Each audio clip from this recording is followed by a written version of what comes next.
Au nom du Père et du Fils et du Saint-Esprit, ainsi soit-il. Mes bien chers frères, en cette nuit de Noël, bien nous avons voulu entourer cet anniversaire de la naissance du Sauveur, qui est né dans la nuit. Merci d'avoir fait l'effort d'être venu. Comprenons tout l'enjeu qui entoure cette fête de Noël. Ces dernières années, on va dire que l'hostilité envers Noël s'exprimait beaucoup plus par de l'indifférence, par une paganisation des fêtes de Noël, où c'était juste un bon repas, des festivités, sans aucune référence à Jésus-Christ. Mais depuis 2-3 ans, eh bien, on assiste à une accélération de l'hostilité agressive contre tout ce qui rappelle la naissance du Sauveur du monde. Cette guerre faite aux crèches de Noël, eh bien, nous approche d'une persécution un petit peu plus agressive, on va dire. Comprenons que cela fait partie intégrante du mystère de l'incarnation. Mais pour rester fidèle à ce mystère de Noël, il faut que nous en vivions intensément et profondément le mystère. Et que nous sachions aussi le transmettre aux enfants, à la génération suivante.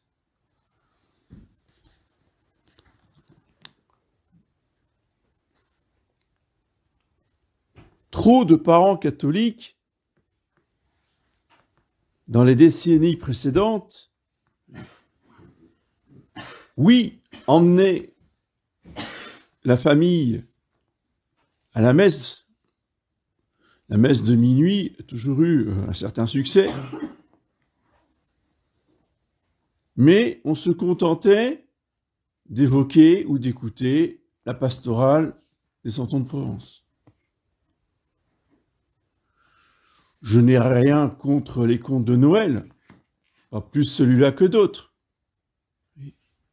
Mais si on se contente juste de raconter des contes, qui sont des histoires inventées, où il y a une certaine morale,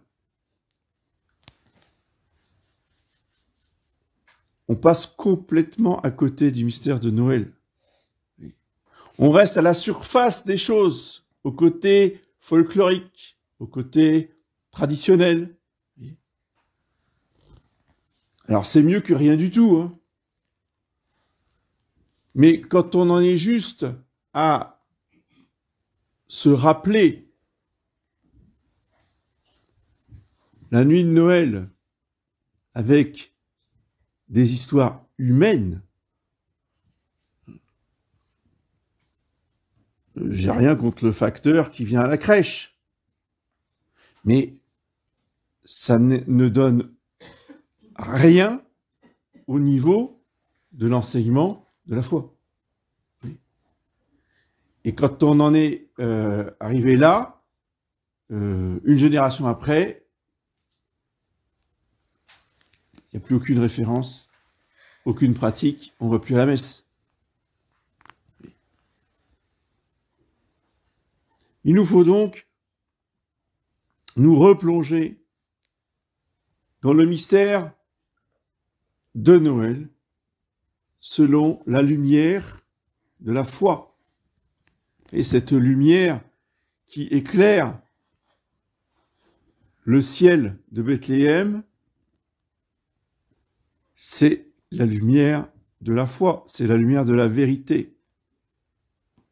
Et la lumière de la vérité nous montre que cet enfant qui est couché dans la crèche est un vrai bébé comme les autres. Mais ce bébé qui ne peut pas parler, qui pleure comme les autres bébés, est occupé sans arrêt à faire tourner les galaxies, à s'occuper de tous les atomes qui existent sur Terre, qui s'occupent de chacun des petits insectes, comme des animaux les plus grands. Il cesserait de s'occuper de l'univers une seconde, ce bébé, que tout l'univers retomberait dans le néant. Donc, son occupation incessante est de maintenir l'univers dans l'existence et que tout reste dans l'ordre et l'harmonie. Vous voyez qu'il est bien au-dessus d'un chef d'État qui ne s'occupe que de petites choses par rapport à ce que s'occupe le roi des rois et le seigneur des seigneurs.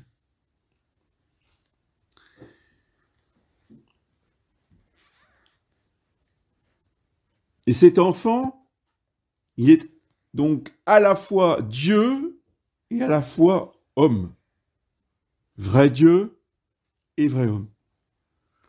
En tant qu'homme, il a un corps et une âme comme nous. Et en tant que Dieu, eh bien, c'est la deuxième personne de la Sainte Trinité qui assume cette nature humaine composée d'un corps et d'une âme. Ce qui fait que il n'y a pas de personne humaine.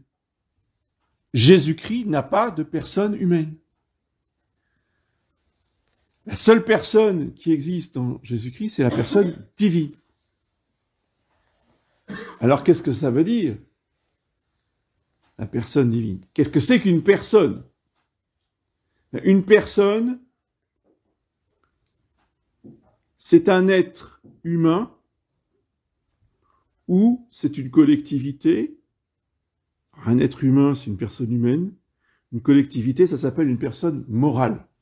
Une association, c'est une personne morale. Et le fait qu'on soit constitué en personne fait que nos actes nous sont imputés soit à l'individu humain, soit au collectif, à l'association ou à toute autre personne juridique qui est responsable des actes qu'il pose. Soit en bien, soit en mal, pour être récompensé ou pour être puni. Donc, tous les actes posés par l'enfant Jésus sont des actes de Dieu, puisqu'il n'y a pas de personne humaine.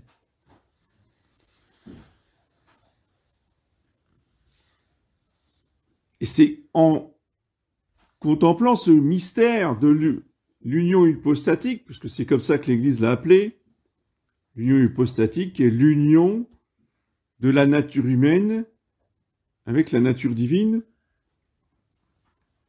deux natures, une seule personne, personne divine.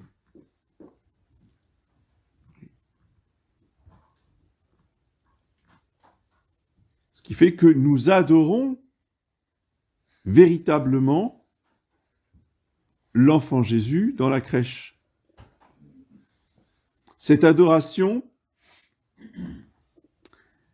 elle a d'abord été proposée aux bergers dans l'évangile de cette nuit. La messe de minuit, c'est la messe des anges et des bergers. les premiers adorateurs. Pourquoi les premiers adorateurs? Parce que le Fils de Dieu est venu sur terre d'abord pour les Juifs. Il n'est pas venu pour les gentils dans un premier temps. Les gentils seront évangélisés par ses apôtres, en particulier Saint Paul, qui est l'apôtre des gentils. Mais lui, en tant que Fils de Dieu, n'est pas venu d'abord pour les gentils. Il les a rachetés, mais il n'est pas venu les évangéliser. Mais ce n'est pas pour autant qu'il les a oubliés. On verra au moment des rois mages que, évidemment, il a convié aussi les gentils. Mais la priorité est donnée aux Juifs. Et les Juifs sont un peuple qui ont été habitués depuis des siècles à converser avec les anges. Et quand Dieu veut parler au patriarche, il envoie ses anges. Donc, les bergers n'étaient pas du tout surpris. Ils ont eu de la crainte, mais ils n'étaient pas surpris. Ils connaissaient très bien les anges. Et ils étaient capables de comprendre que les anges parlaient au nom de Dieu. Alors que des païens ne pourraient pas comprendre cela. C'est pour ça que Dieu ne leur a pas envoyé des anges. Parce que s'il avait envoyé des anges aux rois mages, ils auraient été encore capables de les adorer. Oui. En les prenant pour des dieux. Donc, pour les rois mages, il leur avait préparé une étoile dans le ciel. Ces anges qui sont les serviteurs de Dieu, et en particulier de cette personne divine qui s'incarne, ils sont dans l'admiration, ils sont dans l'adoration de ce qui a été la cause de leur salut. Parce que je vous rappelle que les anges ont eu la grande épreuve. Donc, avant que la terre soit créée, Dieu a créé les anges. C'est normal puisque c'est les anges qui ont géré la création. Donc Dieu ne pouvait pas créer la terre alors qu'il n'y avait pas d'anges. Parce qu'il ne voulait pas, il le pouvait bien sûr, il ne voulait pas s'occuper de la création, personnellement. Il a délégué aux anges la gestion de tout l'univers. Et à ce moment-là, ils étaient tous saints. Ils étaient tous amis de Dieu en état de grâce. Mais ils n'étaient pas encore au ciel. Donc, Dieu leur a montré son Fils incarné, le Verbe de Dieu fait chair et crucifié pour les hommes qu'il allait créer. Qu'il allait se faire homme pour les sauver du péché. Et là, une grande partie des anges a dit, c'est hors de question qu'on l'adore. Et donc, un tiers des anges s'est révolté, les 2 autres tiers ont adoré. Mais le Verbe ne s'était pas encore incarné, puisque la terre n'est pas encore créée.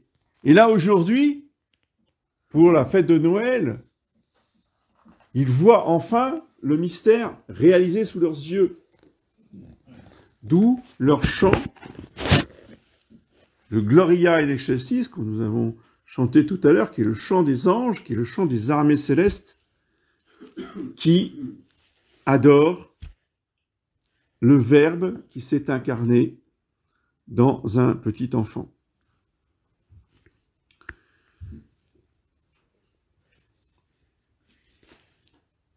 Les anges sont les premiers apôtres, les premiers porteurs de l'Évangile. Nous sommes venus vous apporter une bonne nouvelle. Les apôtres n'existent pas encore, ils n'ont pas été encore choisis. Donc c'est les anges qui font le travail auprès de ces 3 bergers pour leur annoncer la naissance du Sauveur.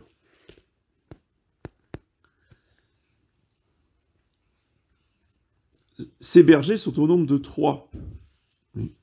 Il n'y en a pas 4, il n'y en a pas 5, il n'y en a pas 6, il n'y en a pas 10, il n'y en a pas 15.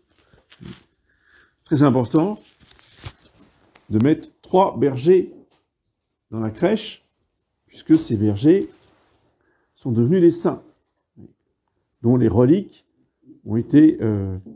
sont toujours exposées en Espagne. Les personnages de la crèche ne sont pas des êtres mythiques. On n'est pas face à un mythe, à une légende. On est face à une réalité historique qui a été conservée par l'Église au fil des siècles dans les traditions, dans les textes et dans les œuvres artistiques. Nous connaissons même les noms des 3 bergers, qui sont des noms de patriarches, Joseph, Isaac et Jacob. Et ces 3 patriarches, qui sont les ancêtres du Messie, étaient eux aussi des bergers. Tous gardaient les troupeaux et avaient une vie de pasteur pour montrer l'importance que Dieu accorde à cette profession des pasteurs de troupeaux de moutons. Pourquoi ? Parce qu'il est lui-même le bon pasteur. Donc, il y a une proximité avec ces hommes qui mènent une vie simple, une vie rude, une vie vigilante. Et les anges qui leur apparaissent trouvent un des bergers absolument éveillé, puisqu'il gardait les troupeaux en haut d'une tour, qu'on appelait la tour d'Ader, et à cet emplacement a été construite une église, que nous trouvons aujourd'hui en Terre Sainte. Vous voyez, tout ça est très concret, précis. Nous ne sommes pas dans des élucubrations. Ce sont des vérités qui nous ont été conservées à travers les siècles et qui montrent l'historicité et la véracité de tout ce qui est décrit dans l'Évangile. Ces bergers, ces saints bergers, Saint Isaac, Saint Jacob, nous montrent l'exemple de la simplicité du cœur dont on parlait ce matin. Et dès qu'ils entendent les descriptions de l'ange, bien, et que l'ange disparaît, ils se mettent en route. Ils ne sont pas là à discuter, mais est-ce que c'est vrai ? Que dit la science ? Non. Ils partent directement chercher. Ils disent, on verra bien. Si on ne trouve pas, ben on ne trouvera pas. Mais il n'y a aucune raison qu'on mette en doute la parole de cet ange. Et donc, ils vont à Bethléem et ils trouvent cet enfant dans les bras de sa mère.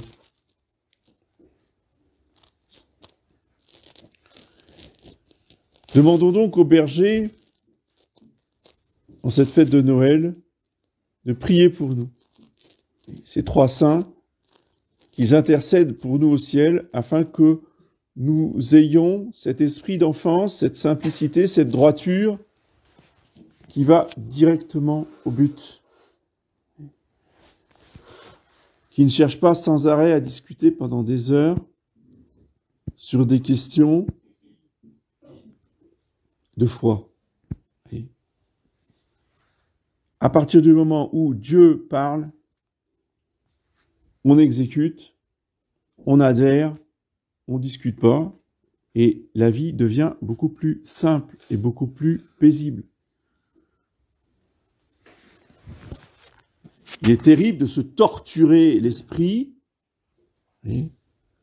par plaisir, pour complexifier les choses au maximum, pour mettre tout en doute. C'est pas ainsi que nous arriverons à la vérité du Verbe incarné. Paix sur la terre aux hommes de bonne volonté. L'homme de bonne volonté, c'est celui qui adhère à la volonté de Dieu. En quoi une volonté est bonne? Elle est bonne parce qu'elle correspond, parce qu'elle est soumise à la volonté de Dieu. Une volonté mauvaise est une volonté qui se révolte contre Dieu. À partir du moment où on est de bonne volonté, eh bien, on trouve le Seigneur Jésus rapidement, facilement, paisiblement, oui, comme les saints bergers.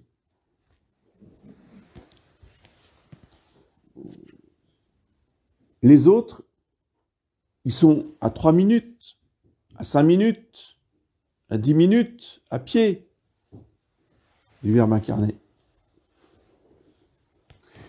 Comprenez bien, il y a les cousins à 10 minutes, les propres cousins. Pour eux, il ne s'est rien passé le jour de Noël. L'incrédulité des hommes. L'incrédulité de la famille. C'est pas parce qu'on est frères et sœurs que l'on croit tous et que l'on est tous dans le même élan vers l'enfant Jésus. La chair et le sang n'hériteront pas du royaume des cieux, dit saint Paul. Et notre Seigneur a vécu cela. Il a voulu vivre cette expérience-là pour être semblable à nous. Même lui, en tant que Dieu, sa propre famille ne croyait pas en lui. C'est écrit en toutes lettres dans l'Évangile. Il leur dit, vous, votre temps est toujours là, et c'est toujours bon pour vous que j'intervienne, que je fasse des miracles, etc. Vous ne connaissez pas la volonté de Dieu.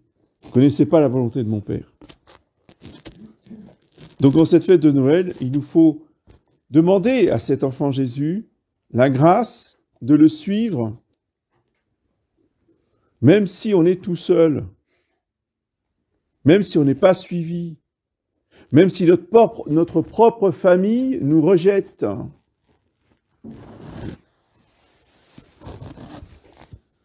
Tous ceux qui sont ici pourraient témoigner, je pense, de cette expérience. Il nous a tous fallu choisir un jour entre Jésus-Christ et la famille. Et à un moment donné, quand on est au pied du mur, eh bien, on n'a pas le droit d'hésiter, de tergiverser. Il faut choisir pour Jésus-Christ, quoi qu'il en coûte. Même si c'est douloureux, même si ça crée des déchirements, même si il peut y avoir des conséquences importantes, il faut être prêt à tout souffrir pour rester fidèle à Jésus-Christ. Pour répondre à son amour par un amour aussi total, radical, absolu. Lui, il a tout quitté pour nous. Il a quitté le ciel.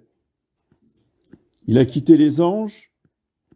Il a voulu subir les pires souffrances qui soient, et dès sa naissance, il a souffert par amour pour nous. Parce que sa joie était d'être parmi les enfants des hommes.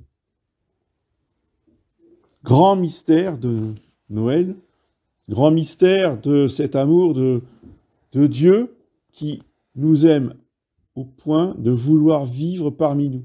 D'où son nom Emmanuel. Emmanuel veut dire Dieu parmi nous. D'où sa volonté de rester parmi nous tous les jours jusqu'à la fin du monde dans la Sainte Eucharistie. C'est pourquoi le lieu où il naît, lui qui est le pain vivant descendu du ciel, c'est Bethléem, qui veut dire en hébreu la maison du pain. Parce que c'est la maison de Jésus Eucharistie. Et cette unité, cette harmonie de toute la vie de notre Seigneur depuis sa naissance jusqu'à sa résurrection nous apporte toutes les grâces dont nous avons besoin pour lui rester fidèles dans toutes les étapes de notre vie. À nous de lui demander ces grâces. À Noël, l'enfant Jésus vient nous apporter chaque année toute une série de grâces. À nous de l'en remercier, de les accueillir. Ce sont les vrais cadeaux. Les cadeaux que nous pouvons nous offrir les uns les autres ne sont que des images et des symboles. Et c'est pour ça que c'est important.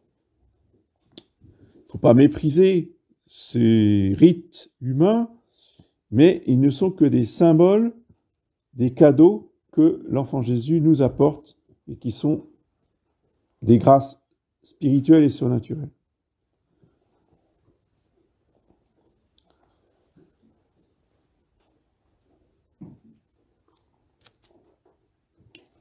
Enfin, je terminerai en vous disant que les œuvres de Dieu commencent toujours dans la nuit.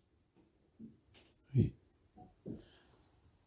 Dieu naît à Bethléem dans la nuit. Dieu crée à partir de la nuit. Relisez le livre de la Genèse. Il y eut un soir, il y eut un matin. Ce fut le premier jour. Il y eut un soir, il y eut un matin. Ce fut le deuxième jour. La Genèse ne dit pas, il y eut un matin, il y eut un soir. On ne commence pas par le matin pour finir par le soir. Dieu commence par le soir, il termine par le matin. Il commence dans la nuit, il finit par la lumière du jour.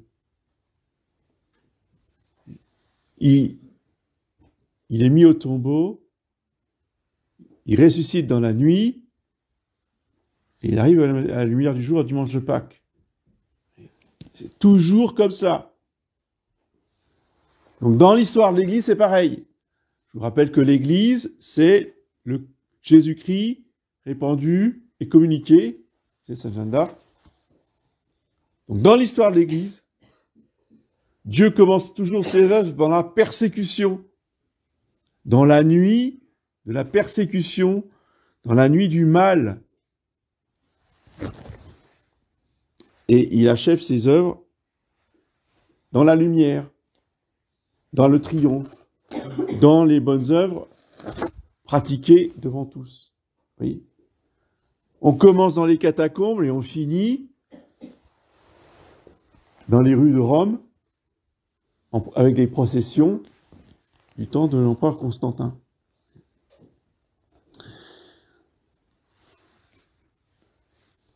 Nous sommes dans le temps de l'éclipse de l'Église, donc ce sont les ténèbres de l'éclipse. C'est la fin d'une période, effectivement, mais c'est le début d'une autre.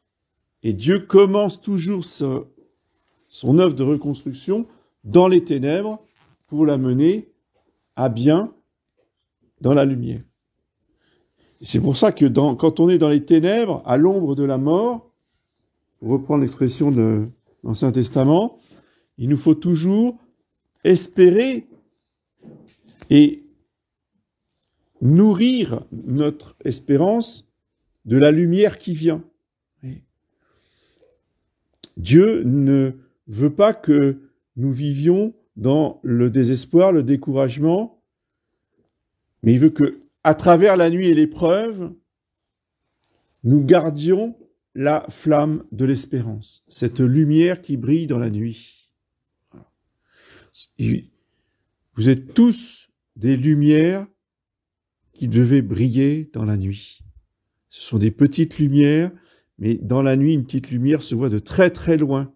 Et c'est grâce à cette lumière, qui est la lumière de l'Esprit Saint, de la vérité, de Jésus-Christ, qui est la lumière du monde, que les hommes pourront s'y retrouver, pourront retrouver de l'espérance, pourront venir se rassembler autour de cette lumière.